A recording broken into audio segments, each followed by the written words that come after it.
Jubilee hills ఉప ఎన్నికపై ముఖ్యమంత్రి రేవంత్ రెడ్డి దృష్టి సారించారు. ఈ ఉప ఎన్నికలో విజయం సాధించడమే లక్ష్యంగా కాంగ్రెస్ పార్టీ వ్యూహాలు సిద్ధం చేస్తోంది. ఇటీవల తన నివాసంలో పీసీసీ అధ్యక్షుడితో పాటు జూబ్లీ హిల్స్ నియోజకవర్గ ఇన్ఛార్జి మంత్రులు మరియు కార్పొరేషన్ చైర్మన్లతో ముఖ్యమంత్రి సమావేశమయ్యారు. ఈ సమావేశంలో ఉప ఎన్నికల్లో అనుసరించాల్సిన వ్యూహాలపై వారికి దిశానిర్దేశం చేశారు. అధికారంలోకి వచ్చిన 20 నెలల తర్వాత జరుగుతున్న ఈ ఉప ఎన్నికను తమ పాలనకు ఒక రెఫరెండంగా కాంగ్రెస్ పార్టీ భావిస్తోంది.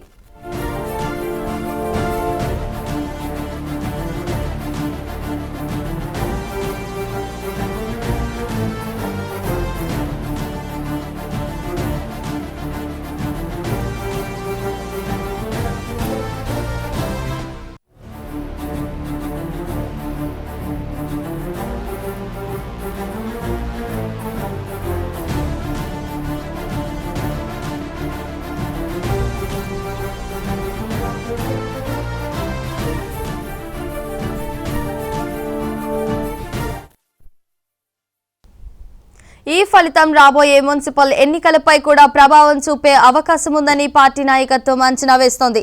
ప్రభుత్వం అమలు చేస్తున్న సంక్షేమ కార్యక్రమాలు, అభివృద్ధి పనులను క్షేత్రస్థాయిలో విస్తృతంగా ప్రచారం చేయాలని ఈ సమావేశంలో నిర్ణయించారు.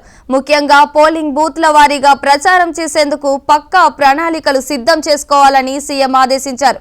జూబ్లీ హిల్స్ లో పార్టీ గెలిపే లక్ష్యంగా నాయకులందరూ సమన్వయంతో కలిసి పనిచేయాలని రేవంత్ రెడ్డి సూచించారు. ఈ ఎన్నికను కాంగ్రెస్ పార్టీ అత్యంత ప్రతిష్టాత్మకంగా తీసుకుంది.